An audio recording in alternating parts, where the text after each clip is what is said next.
онлын хувьд ч зарчмын хувьд ч баярлахгүй зүйл болж байгаа. Энэ өөрөө юм хэр одоо яг улсын төсөв дотроос гадаа зээл тусламжаа гаргана гэдэг асуудал гарч байгаа.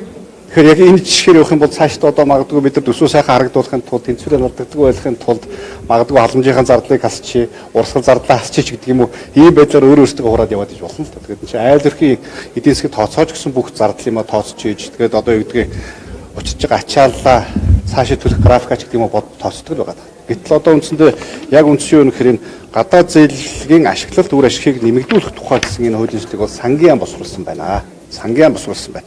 Тэгэхээр энийг бол одоо яг хуудуудаа одоо нэг талтай их онгойтой ч гэх юм уу буруу зүйлнүүд бол өөрөө юу гэхээр өөрсдөө засгийн газар энийг сангийн амныг өргөн барихгүйгээр гишүүдээр гарын шиг зуруулаад гишүүд энийг өргөн бариулах гэж байгаа хэлбэрээр оруулж ирэх гэж оролдоод байгаа. Энэ буруу. Би гишүүдтэй уулзсан дийдэх энийг бол мдээгүй байгаа. Яг ямар агуулгатай байсан бэ? Бид нар том төслүүд явах ёстой, газрын төслийн төсөлд явах ёстой гэдэг асуудал хандж ирж байгаа. Тэр нь зөв. А гисэн хэдиж тийм нэрийн дөр бол гадаа зээл тусламжуудаа гадагш наргаад төсвийн дотоод үеийн тухай хуулиар заасан нөгөө нэг одоо дотоодын нийт бүтээгдэхүүний 2% төсвийн эцгийн алдаг хэтэрч болохгүй ч гэдэг юм уу тэр мөрийгээ бүр зөрчих юмнуудыг хэтэрч болно гэдэг заалт хэлсэн байгаа байхгүй. Тэгэхээр энэ бол зарчмын үед үндсэндээ буруу.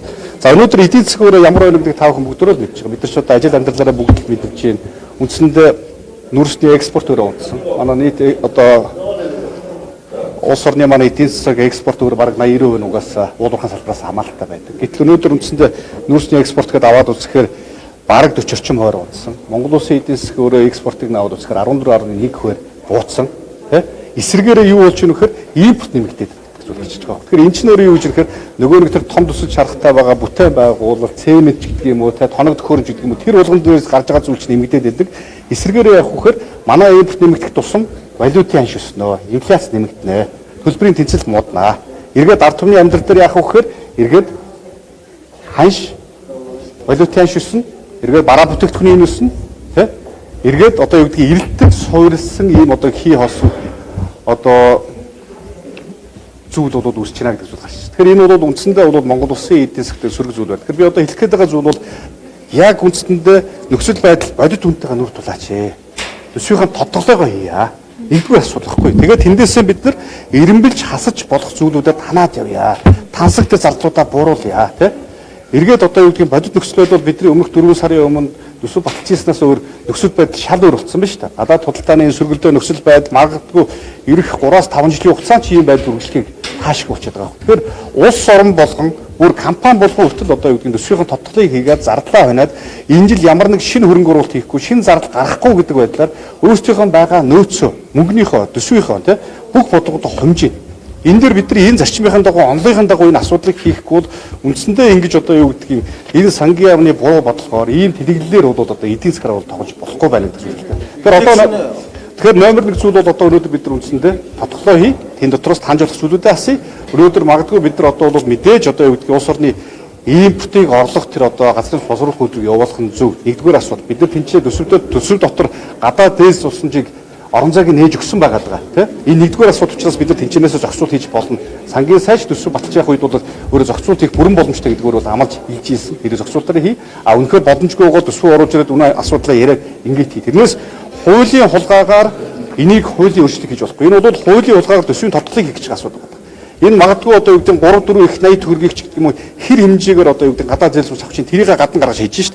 Тэр хэмжээгээр төсөв дээр орон зай үүсгэхэд тэрүүгээрээ дутагдсан орон зайгаа нөхөх гэж байгаа. Үндсэндээ тодтол хийхгүйгээр хуулийн хулгаагаар тодтол хийх гэж байгааг бодит илэрхийл гэж бол харж үзэж байгаа. Энийг бол өөрсдөө сангийн ам тэрийг барьж орж ирээд үндэслэл тайлбарлаа яваад явах хэрэгтэй. Тэгэхгүй бидгүйгээр нь дамжуул гişүүдээр бол энэ хуулийн төсвийг өргөн бариулж бол болохгүй гэдэг үндсэндээр энэ цаана. Тодорхой төслүүд заасан гэж ойлгож байгаа. Газрын төсний үйлдвэр Эрдэнэ бүрэн гизэх станц. Тэгэхээр Монгол улс бид нар энийг ингэж нэг талдаа одоо юу гэдгийг сангийн яамдаар засгийн газар дээр ямар төслүүд байх нь тэрийг хэн ирэмблэх гэдэг асуудал чинь бодлогын сангийн яамд дээр байгаа даа. Гэхдээ түрүүн чир хашгийн юмэр бид бүгд мэдж байгаа. Номер 1 асуудал газрын боловсруулах хууль байгаа даа. Хоёрдугаар нь магадгүй эрчим хүчний энэ хомсдлоо бууруулахын тулд цахилгаан эрчим хүчний энэ хангамжийг сайжруулах станцын төслүүд байгаа даа. Тэ Эрдэнэ бүрэнгийнх байж болж байна. Тэгэхээр энийг зохицуулт их орон зайг нь бид төсөв дотроо баталж өгсөн. Тэр дотроо зохицуултуудаа хийх ёстой. Алинд нь түрүү чир хэмжээний санхүүжилтийг хийх ёстой. Тэрийг бид нар бүрэн дүрэн шийдэж чадна гэсэн энэ асуудлыг бол сангийн төсөв баталж явах үед бол ярьж байсан. Тэгэхээр хин нэгнийг эсэргүүцэхгүй гэдэг үндсэнд дор хин нэгнийг одоо юу гэдгийг төөрөгдүүлж зөвхөн газрын тосыг ярихаар одоо юу гэдэг хүн болгон зөвшөөрөх юм шиг хандгаж төөрөгдүүлж болохгүй гэдэг асуудлыг бол хэлэх гээд байгаа. Хуулийн хулгай хийд юм чи өмнө нь их Тэгэхээр өмнө нь хараа та бүхэн бүгдөө мэдж байгаа 2024 оны төсвийн тодтолцоог хийхэд 24 оны 8 сард яг ийм зүйл татагдсан. Суур тэнцэл гэдэг баг дэлхийд байхгүй юм тэнцэл гэдэг нэр томьёог гаргаж ирсэн байгаа. Бид нар тэр нэр томьёог өөрчлөөд суур дээр асуудалтайгаа тэмцэж чадахгүй шүү дээ. Өөрөөсөө хуураад нөгөө нь хүүхдүүдөө юу гэдгийг гараад нүдээ дарахаар ингээд баг нуугдсан юм шиг ойлгодгоор ингээд өөрөөрөө хуурч болохгүй. Бодит байдлаар бид нөхцөлөө тулах хэрэгтэй байгаа даа. 24 оны 8 сард яг суур тэнцэл гэдэг нь хуулийн өөрчлөлтийг хийсэн. Тэднэр дээр бид нар одоо юу гэдэг ихнийх дээр нөгөө нь унгаасан. Гисэн хийдэж тухайн үед бол амжилт нүрстайгаа ингээд хүчээр түрээд ингээд явцаа. Одоо яг энэ хоёрт гарга нь болж байна. Нөгөө нэг амтсан 93 иргэн гэдэг шиг л яг л үнэн асуудал тодтолоор нь оруулж ирэхгүй хуулийнхаа хулгайгаар нэр томьёог нь өөрчлөөд ингээд явдаг. Дээхэн үед бол та бүхэн мэдж байгаа 10 жилийн өмнө нэг гишүүн санал гаргаж ирээд үеийг өглөг гэж бичиж гэж авч байгаа. Үндсэн агуулгын цаанаа юу хэлсэн бэ гэхээр үр гэдэг нэр томьёог арилгаад төсөв дээрээсээ бас л тэнцэл дээрээ төсвийнхаа хуулийн дээрээсээ бас л одоо юу гэдэг төсвийн гадны үр зээлийг гаргах гэсэн дарга хэлбэр байхгүй. Тэгэхээр энэ юу яг адилхан. Гадаад зээл гэж юу вэ? Та бүхэн хууль ёслолыг аваад үзэх юм бол үндсэндээ дахиад гадаад зээл гэдэг зүйлээ дахиад тодорхойлж гарч ирж байна. Энэ чинь бид нар олон улсын стандартын дагуу олон улсын валютын сантай тийм энэ манай энэ төсвийн хуулиар чинь 10 20 жил мөрдөөд ирсэн зүйлийг одоо гадаад зээл гэдэг зүйл бол энэ зүйлүүдийг оруулаад энэ санхүүжилт гэх хүсрийг ойлгоно гэдэг тодорхойлтыг оруулж ирж байгаа. Тэгэнгүүтээ тэрэн дотроо дахиад нөгөө доктортой хуулийн тухай хуулиар заасан 2 хувьастай тэнцлийн алдагдал дотоодын нийт бүтээгдэхүүний 2 хувиар одоо хэтэрхгүй байна гэдэг зүйлийг хэтэрч болно гэж байгаа. Цаашаа энэ дээд хязгаарт үл хамаарнаач гэдэг юм ийм байдлаар бол оруулж иж байгаа зүйл. Энэ бол үндсэндээ олон төсөвтэй болох гээд байгаа гэж нэг одоо яг хандлага нь яваад байна. Одоо бид нар чинь нэг талдаа уг нэг сайхан амьдрахад хууль садаа болоод байна гэдэг зүйлийг одоо ярих гэдэг шүү дээ. Бид нар чинь хуулийн доор ягаад засаглаж чадахгүй болчиход байгаа юм бэ? Хуулийг ягаад дагаж мөрдөж чадахгүй болчиход байгаа юм бэ? Энэ төсвийн дүрм тусгай шалгууруудыг ягаад мөрдөж чадахгүй? Энэ заалтыг л өөрчилчихвэл сайхан болчих юм шиг хуулийн гадна гаргачихвол гадаад зээлч гаргачих юм бол энэ үр зээлгүй болчих юм шиг ярих гэдэг юм. Тийм зүйл байхгүй шүү дээ. Бид нар авсан зээл бол тэрийг төлжил таарна. Тэр хязгаартанд бид нар багтааж ажиллах ёстой. Хүнжлийнхээ өрөөр хөлөөж ийх ёстой. Улс орноо дунд хугацаанд үр зээлийн төлбөрт оруулахгүй байх шиг, дефолтонд оруулахгүй байх шиг энэ хүнд байгаа цаг үе дээр бол макро эдисхэн доктортой авч яваад ард түмний нэг цалин хөлсөлтөн тийм амжиргаа орлогондоо хүрдэг, гурил удаантаа хүрдэг байдлаар шийдэх ёстой болчиход байна шүү. Тэрийн томоорнож асуудлаа хийхгүй бол үндсэндээ энэ бол буруу. Энийг бол бид нар хизээж дэмжиж болохгүй юм зүйл. Асуудал. Одоо тэгэхээр төсөв тодорхойлоо гэхэд хэр шүүс шахаар байна шүүнээр.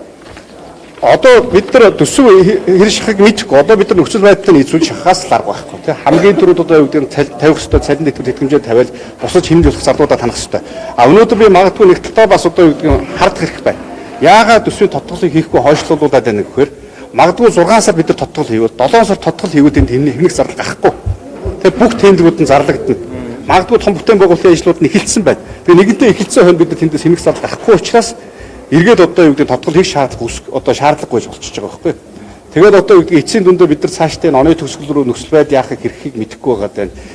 Одоо юу гэдэг нүүрс одоо энэ манай экспорт мууцнаас болоод өнөөдөр үүсэж байгаа нөхцөл байдлыг аваад үзэх юм бол үндсэндээ эдийн засгийн өсөлт өөрөө бидний төсөөлт тооцоолж байсан тий 7% гэж бодож ирсэн бол үндсэндээ бараг 4% орж ирэх нөхцөл байдал руу орж ирж байна. За инфляц дээр үзүүлж байгаа нөлөөллийг ингээд аваад үзэх юм бол үндсэндээ бид нар бас одоо юу гэдгийг 2%-аар нөлөөлөхийн нөлөөллүүд гарч ирж байна. За энтэйгээ уялдуулаад Монгол банк ч гэсэн сая одоо та бүхэн харж байгаа шүү дээ. Бүхэл бүтэн 2 пунктээр нэмэгдсэн түүх бараг байхгүй шүү. Бодлогын хөг нэмэгдүүлжсэн түүх. Хуучин бол хагас хуваар 1% нэмэгдүүлжсэн бол энэ бол өөрөө төсөв санхүүдэд өгж байгаа маш том дохио болчихж байгаа. Тэгэхээр бид нар зөвхөн мөнгөний бодлогонд ганцаараа догонцоод энийг бол хийгээд ээж болохгүй. Нөгөө талдаа төсөв мөнгөний бодлого чинь хоёулаа нийлжиж Монгол улсын эдийн засаг өөрөө зохицуулалтын зөв явдаг асуудал байгаа. Тэгэхээр бид нар одоо энийг бол мөнгөнийхөө ч бодлогыг хумих, төсвийнхөө ч бодлогыг хумих асуудлыг хийхгүй бол магадгүй нэг талтаа бол цаашдаа ч энэ одоо альчааны банкудаас гарах зээлүүчүнтэй болно, олдсон човор болно, ард иргэдэд одоо төлөх төлбөрийнх нь одоо асуудал нь хүндрээд явах юм нөхцөл байдал.